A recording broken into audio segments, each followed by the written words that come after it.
Hey everyone, we're back for another workout of the day. Today is 4 rounds for time. It is called Blue Jay.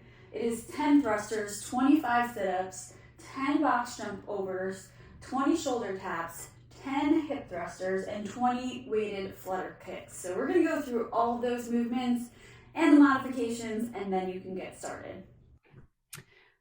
Okay, so our first movement is going to be our thruster. So we're just going to start with the form. It is a front squat into an overhead press. So we want to make sure that our core is tight throughout the movement. We're going to utilize everything through each movement. So it's technically two separate movements, but we're going to make it into one. So when we come down in that front squat, we want to make sure the weight is up and high, resting on our shoulders. We're going to come down with our feet pointed slightly outward. Our knees are going to follow our toes out. So we're bringing our knees out. We're not coming in or in together or out straight. That's going to make our body move. So in order to keep it straight up and down, we want our toes slightly out, knees out. Our chest is going to be up. The weight is going to be supported up here. We're going to use that leg drive as we come up to push the weight above overhead, and we're going to end up in an overhead position. So our head's going to come through at the top. Our arms should be by our ears and straight. And as we come back down with the weight, we're going to start lowering down into that front squat and then push all the way up. So we need a lot of drive going up to get that weight. So we're going to start with the barbell. Again, we want the weight to be resting on my shoulders. I'm not holding it here with my hands. If I were, the movement's not going to flow as good. You're going to be putting a lot of stress on your shoulders, and you're going to have to be holding that weight in place. So, and we're not going to utilize the leg drive like we want.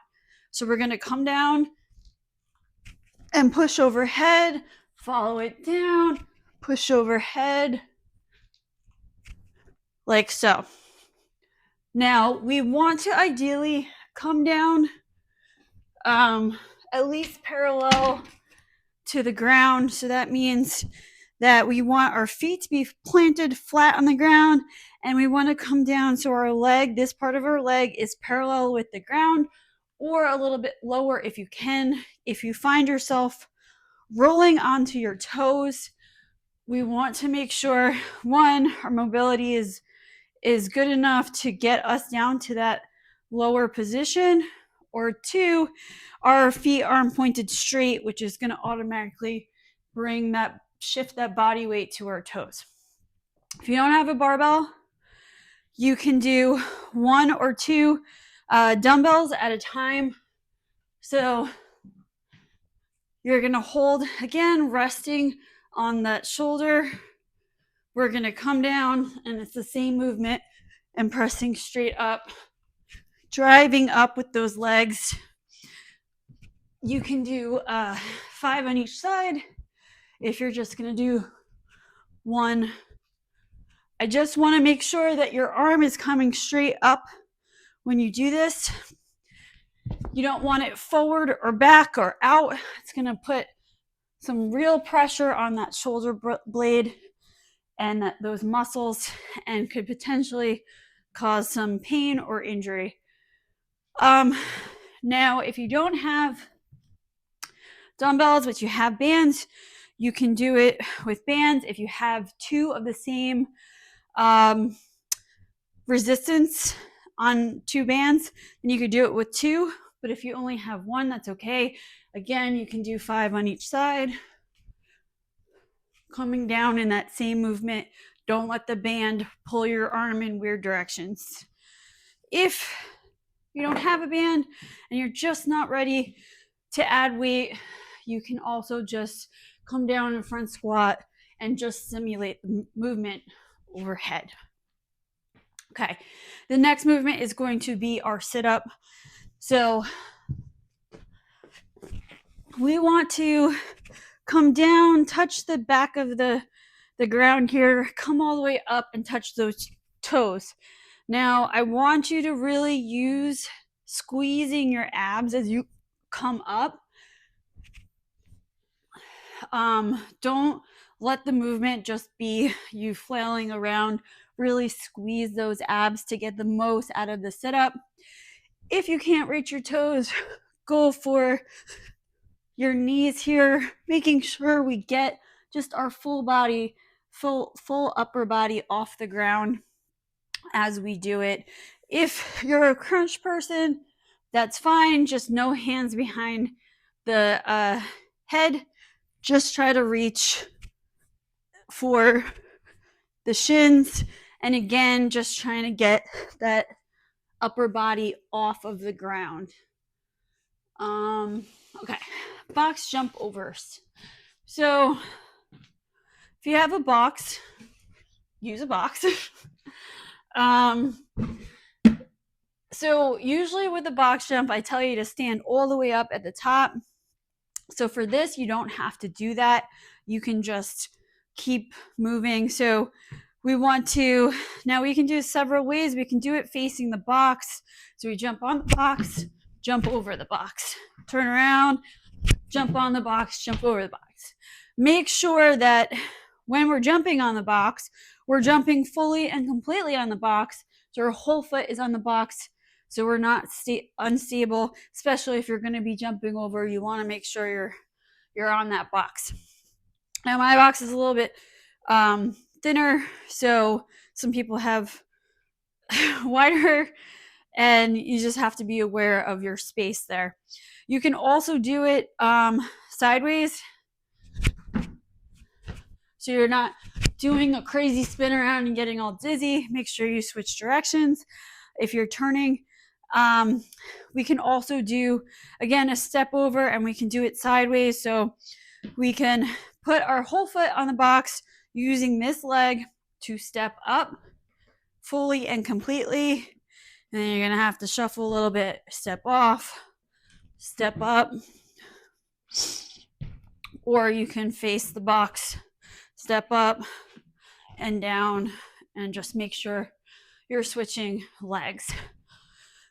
We can also take a plate or plates and stack them up to a height you feel comfortable, jump on and off of them. We can also, if we don't have plates or we're just not ready, we can do just a high jump back and forth, or as high as you can. So I really want you to pick those knees up and jump over, pick those knees up, jump over.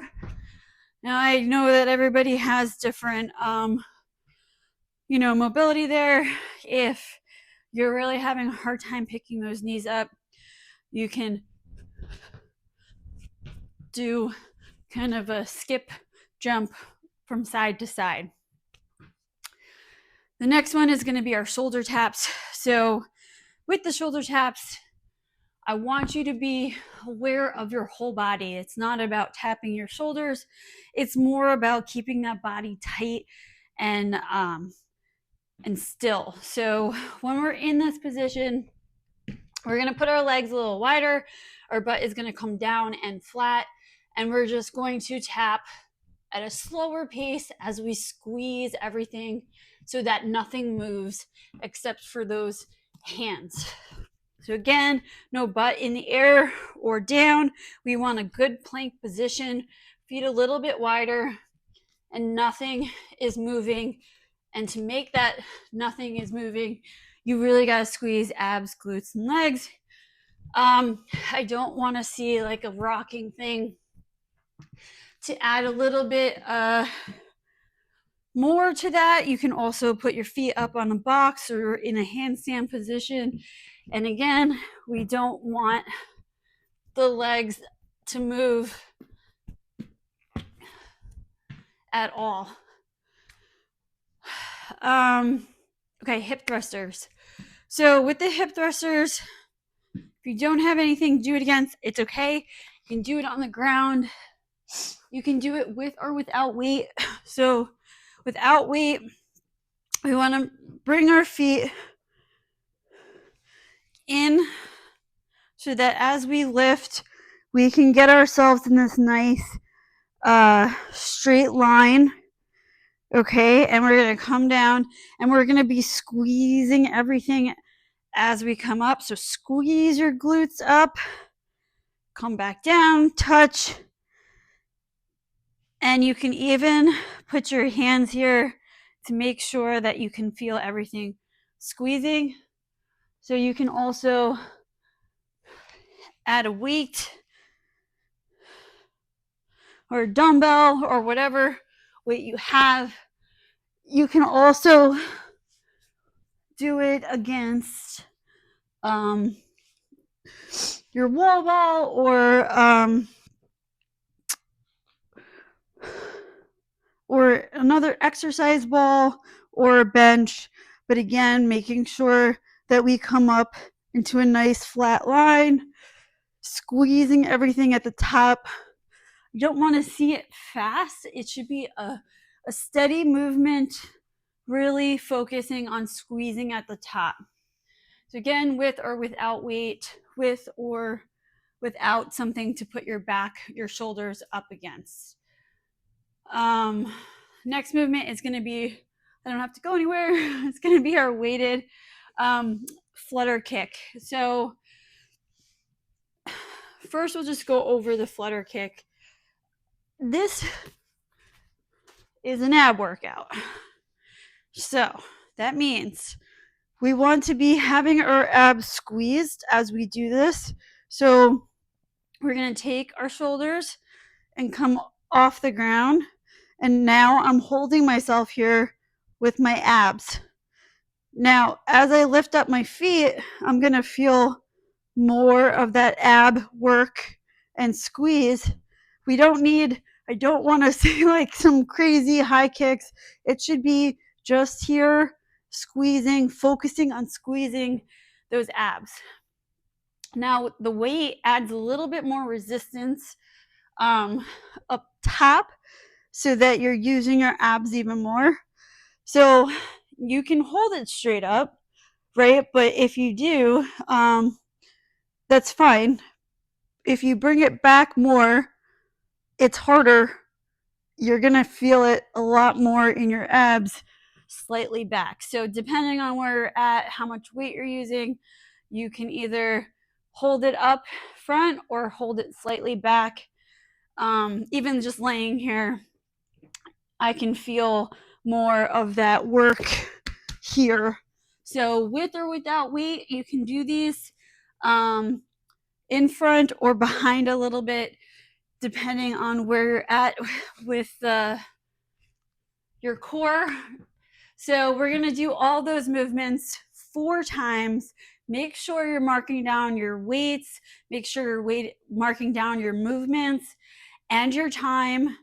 It's not always about the time, but I like to have that as kind of a marking point. Revisit this in a few weeks, maybe 3 months, and see how you progressed. So good luck.